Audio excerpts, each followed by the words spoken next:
Oh, yeah. You know what time it is? TheDailyBreadProject.com coming at you live 10 a.m. Eastern every weekday and Saturday right now. We have a guest coming on. I'm going to bring him on. Looks like he is here. And then we're going to launch this thing live to Facebook. If you're looking for us, thedailybreadproject.com is where you will find us. There's links to the Facebook page. There's links to subscribe and Google. And there's also a video playlist. If you're hearing this podcast and you're wanting to see the videos, that's where you find them. Ain't that special? So let me bring in my guest and bring us live to Facebook, and then we will rock with this. We are promoting YouTube panelists, my esteemed guest, and bringing us live to Facebook so that we can rock out with the Daily Bread. Bring the light, bring the love, bring the leadership that you need right now more than ever. Looks like Zoom and Facebook are going to play nice together. There's some other software I want to try out too. I've just been afraid to mess up the flow here. It's a delicate balance here at thedailybreadproject.com.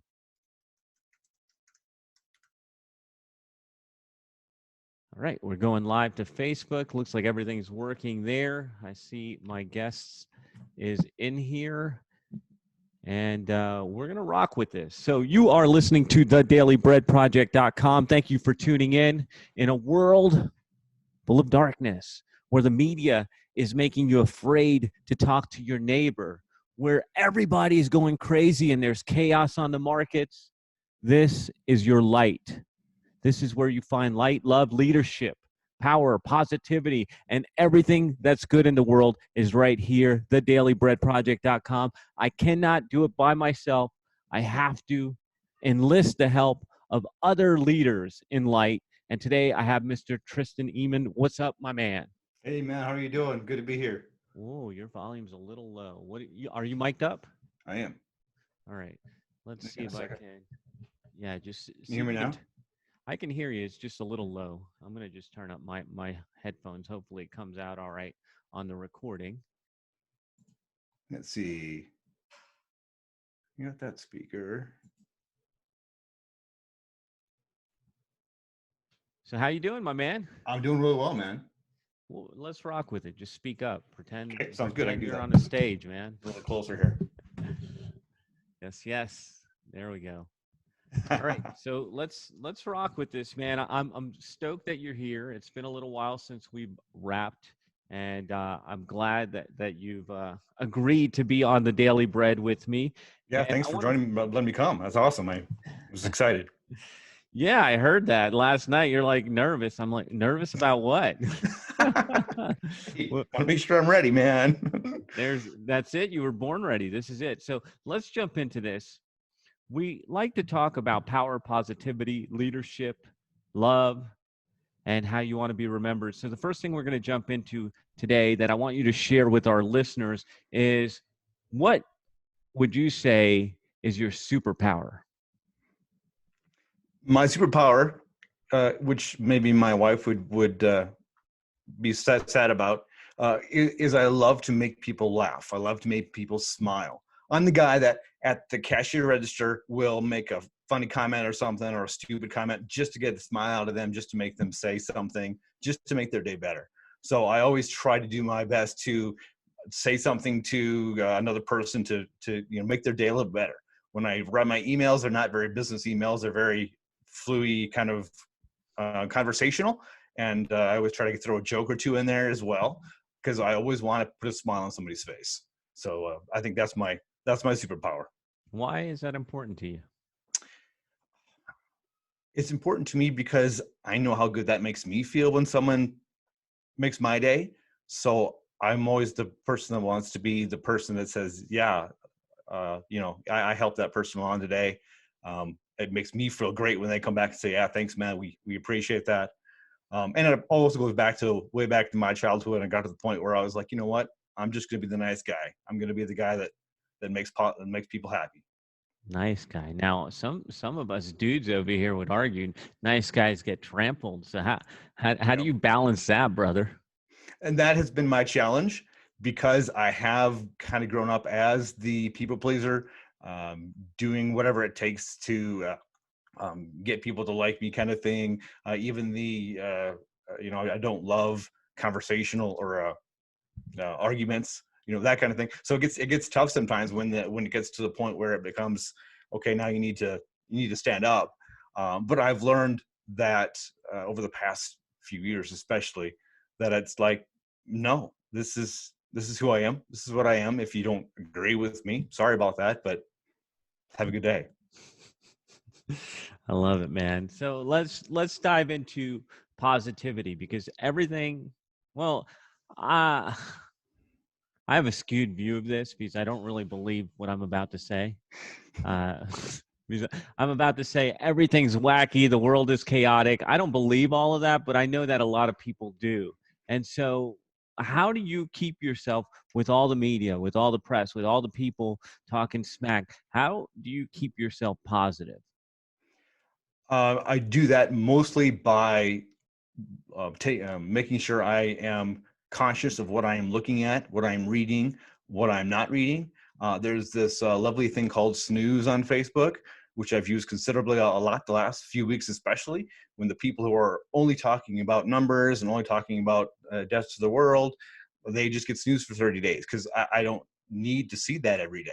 I can be aware of what's going on without being constantly reading about the negativity and this is going on and this is when we're all going to die, that kind of thing. So the first thing there is, yeah, just watching watching what you read, watching what you're eating, the diet kind of idea.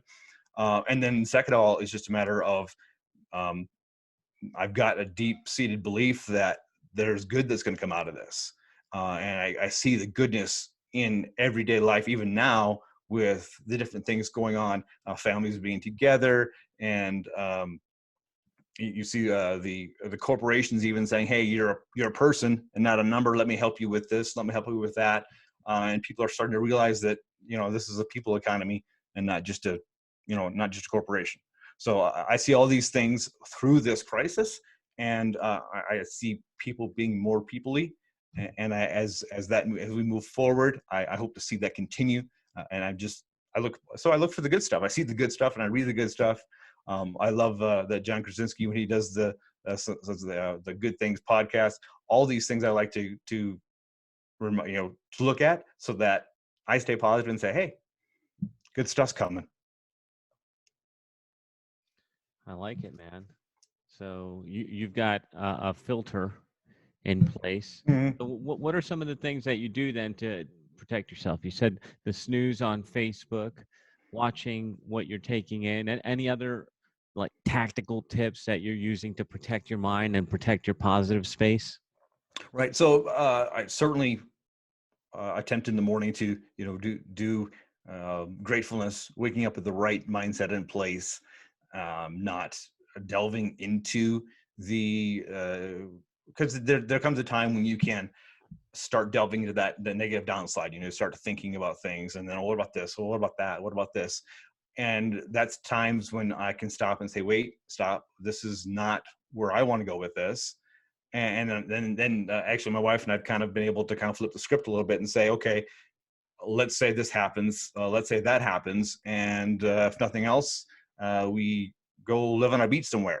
So we've basically made it a positive thing by saying, even if the economy dies and we're out of everything, hey, we'll make it work. We'll figure it out. We will survive. We will even succeed in and living happy, even if we're on a beach somewhere, living in a tent. Even if we're on a beach somewhere, like it's a bad thing. No, I mean, yeah, we're us inlanders, we like the beach. So Sounds good to me. All right, so let's uh let's go back to how you constructed this. Were you always on this positive path, or did you have to do some work? Because I've slid down that. I was doing it this morning in my meditation. I allowed myself to grab onto a bad thought and it started to sink me. And I had to say, is that serving me? And so, what kind of work have you done? Were you always like this, or is it a muscle that you built up over time? Tell us a little more Oh, about that. I wish I could say I've always been like this, but I'm the king of negativity. For a while, it was, oh my goodness.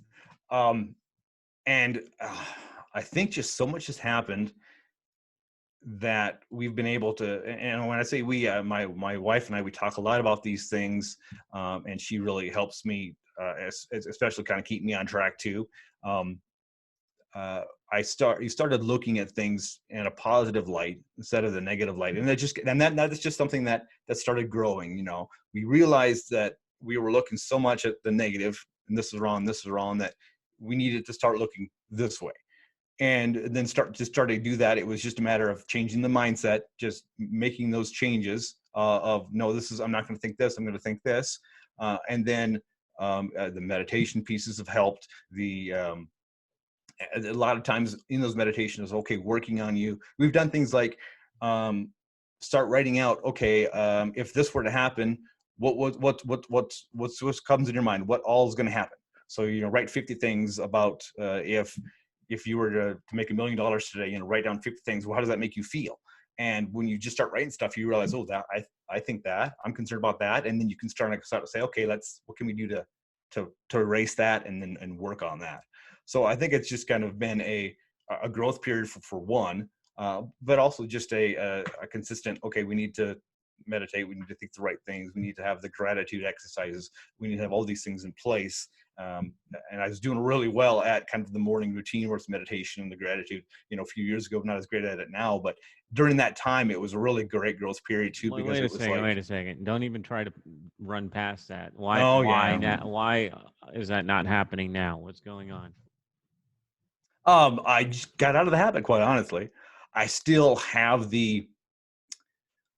so I could call it like a mini meditation, I guess. I'm aware of where I'm at. I'm aware of my thoughts. I'm aware of where I'm going.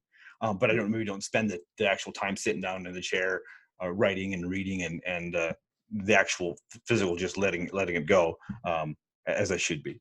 And yeah, I need to get back into that for sure. Just What's stopping you? life, I guess. Excuses? What? Yeah, excuses. Yeah. Yeah, man. You're good at always calling me out. That's what you do. You're welcome. I'm here to share what I can with you. But yeah, I love the positivity, and I love the morning routine, and I hate to see that sacrifice for anything. Yeah, And so that's why sure. I'm mentioning it. So cool. All right, positivity is a choice, is what I hear you saying, and it's a muscle that you have to work on regularly. Okay, Yeah, cool. yeah. So I think let's it's talk something that about. you don't just let it be. It's something that you think about. I was listening to Tony Robbins this morning, and he's like, you don't go to the gym once and get an aerobic workout and you're done. You gotta keep going. You gotta do it daily. You gotta have a routine. And I was like, yeah, you're right. Yes, Uncle Tony, you're Damn correct. it. So let's move on to one of my favorite topics, and in fact, this is the basis for the show. I say we're bringing the light, and I have an acronym: leadership in good and hard times. And everybody pretends to be a great leader when things are good, and we're seeing true colors nowadays, with things going a little bit different or harder. So what would you say has changed or has been updated in your leadership with your family, with your team, with your clients, any or all of that? Okay. So I'm started looking at, okay, what can I do during this time? We're not the family that goes out to eat a lot, so it's not something that we don't support the local businesses as much, because we never did before. We always ate at home, we always cooked at home. So I was trying to come up with, okay, what's next. And the thing that I was like, well, if nothing else, I know how to use Facebook, I know how to get on a video. I can talk. I can speak about things that not only important to me, but that can hopefully inspire someone to calm down, to relax. So I last year I started this every day showing up thing, like Mr. Jonathan talked about. called the Mindfulness Minute. And so I've kind of morphed that this year into a Mindfulness Minute taking care of you. And I want to make sure that the people that listen were like understand that, yeah, you need to take care of yourself before you can help everybody else. So my thought forms have been that way on helping people in that way, just to be the mindset change, keeping yourself healthy during this time, especially, and just kind of really honing in on helping someone through this time, through word, through podcast, or through video, as much as possible. Why is that important to you, Tristan? Like, why is it that you feel like you need to get on there and spread that positivity, spread that mindfulness minute? Why is that important to you? It's something that's real to me, I guess. It's something that I feel like I have I have a little bit of knowledge of, and I want to be able to share that. I guess at this point, it's a little more of even a what's the right word here? Even it's like, yeah, I want to get that out. There's a piece of me that wants to move forward in speaking in the future as well. So there's a part of that. There's practice. There's, I want to get known, that kind of thing. But at this point, it's just, hey, how can I help you move along? And it's, I know I hear that a lot in what I'm saying here is helping others. And so I guess that's a good part of who I am. And it's always been a part of who I am. Even in my real estate business, working with my clients has always been, how can I help you? What can we do to be that type of person for you? So that's just a big part of who I am, is the person that wants to do everything you can to help the other person, without, of course, sacrificing who I am or sacrificing that part of me. Does that answer the question? Yeah. Okay. So, all right. So, we talked about the mindfulness minute. What about at home? How has it changed at all? Is there anything different? You got kids in college. You got all kinds of stuff going on. So, how are you leading differently, or is anything different at all? Right. It's not a lot different at home. And a lot of that is the fact that the kids are all grown. I mean, the youngest is 17. The oldest is 23. All four of them are home now. We got the kid home from college, of course, since they closed down. So everybody kind of does their own thing. And we as parents are very, make sure you are an independent child and do your own thing. We're there, of course, to help them, make sure that they're getting their calculus done and that kind of thing. But we can't help them with the calculus. So, but I think we're making sure that we have a calm head about all this, that we have conversations with the kids about what they think and where they are in it. We make sure that we are explain to them our thought forms on everything that's going on. How are they taking it? Mostly, they're very smart kids, so they can not only see all the information, but then they can also see through all the information. So most of it's been very, no, we're young, we'll get through this, and we'll see how that comes out in the end. But especially as far as them and their attitude during this, but we're just trying to, as parents, just simply be there and be the calm, level head in the middle of the storm, for sure. Yeah, I love it, man. All right, so let's move on. We've talked about power, positivity, leadership. Now it's time for love. What opportunities do you love right now? What are you seeing that is awesome, gets your heart pounding? Things like this. This was an exciting opportunity for me, just to get on live and chat with you, especially since I know the kind of person that you are and what you're doing. The other things that I've been loving to do is during this time is I've got some ideas for some videos, start putting those videos together. As you know, I sell real estate here in Rapid City, so I've been starting doing some different type of relocation type videos, and so I'm starting to put those together. And that's kind of exciting to me to think about how I have the time now to do a lot of those. So today I'll be spending some time editing and putting all those together. And that has been exciting to me. It's just the time frame that I have now to do stuff. We still have an okay market here in Rapid City, but it's definitely slower than a normal spring market. So I'm taking advantage of the time to do some stuff and to really hone in on what I want to do moving forward. It's a little bit piece by piece, because it's like, okay, I know I can do this, but what's going to happen. You know, maybe things change in a month or two. So, you know, I'm trying to do stuff that's evergreen, that'll be here for a while, and not trying to focus so much on the short term.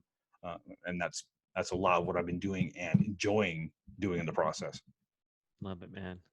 Love it. So this is probably my favorite question. Uh, You always save those for the end. I have I have a format now. I've decided this Yeah. week to have a format. I'm all official because I just slapped this thing together in the beginning. But yeah, so here's what I want to ask you. 5 years from now, everything is normal. Everything's awesome. Everything is as it should be. You look back at this time. How do you want to be remembered? I want to look back and say, you know what? Uh, People remember Tristan was there to encourage us to spread positivity, like you mentioned, to give ideas and hints on how to move along and keep ourselves in the best possible shape as possible through all of this. Tristan was always there, throwing his nuggets out there. He wasn't asking for anything. He wasn't trying to, spread a certain religion or anything. He was just trying to help. He was just trying to speak, and I was glad he was there for this time. I didn't do a whole lot of talking through the beginning of the year and past the first couple of weeks of the virus thing because there's so much noise going on. When I did get back into it and said, "Hey, everybody, I'm here for you. Here's my mindfulness minute," a lot of people just came back and say, "Hey, thanks. I'm glad you're back. I've been missing your positivity." So I'm hoping when they look back, they say, "Yeah, Tristan was there to keep us going, to keep us moving. Love it. Throw us some love." Love it, love it, love it, man. So as we're coming up to the end here, anything else that you want to share? Any thoughts, any ideas, any nuggets that you want to put out there to the Daily Bread listeners? I think one of the most important things that we're learning through all this is unattachment. A lot of times when we have a fear about something, it's because we're attached to that idea. So we are attached to having this workout. You know, we're a lot of times it comes to like a real estate deal. If I'm attached to the end of this procedure, you know, I'm fearful the whole process. Well, will the inspection break down? Will the appraisal, mess up? All these certain things will be a fear for me because I'm attached to the paycheck at the end instead of just being okay with the process. And I think what we need to learn and we need to understand is that as we go through this journey, the less attached we are to the final result, the easier it's going to be just to flow through and just to let life be perfect as it is, which is hard to say right now through this time, but it is what it is. And by letting ourselves move from spot to spot and rolling with the punches, so to speak, life's going to be a lot easier. It's just going to be simpler by unattaching to the final outcome and unattaching to the emotion of that outcome. So if nothing else, there's my final. I like it. Which a lot of that came from Sarah. So throw my hat off to my wonderful wife. Yes, yes. So ladies and gentlemen, even though Tristan is not pushing any agenda with religion or anything like that, I am pushing my Catholic agenda, saying what he just described as faith. He's calling it flow. He's calling it being unattached. I'm saying putting it to faith, whatever your faith is, and allowing things to happen and putting your trust in your higher being. Mine is God. Yours can be whoever you want it to be. Tristan, where can people find you when they are looking for you? My name will get you almost anywhere on the internet. Tristan Emond, at Tristan Emond on Instagram. Facebook is Rapid City Homes Online. You'll find that on Facebook. Find my business page on Facebook, and you type in Tristan Emond, I'll see me all over the place. That was kind of the whole thing. He's been doing work. He's been laying breadcrumbs forever. Tristan, thank you so much for being here. I appreciate you, man. Thank you for bringing the light. This has been another episode of the Daily Bread Project.com. We bring you your daily nourishment to uplift your spirit, to help you live a better life, and to help you be healthier, wealthier, and happier. We love you guys, and we will see you on the next one.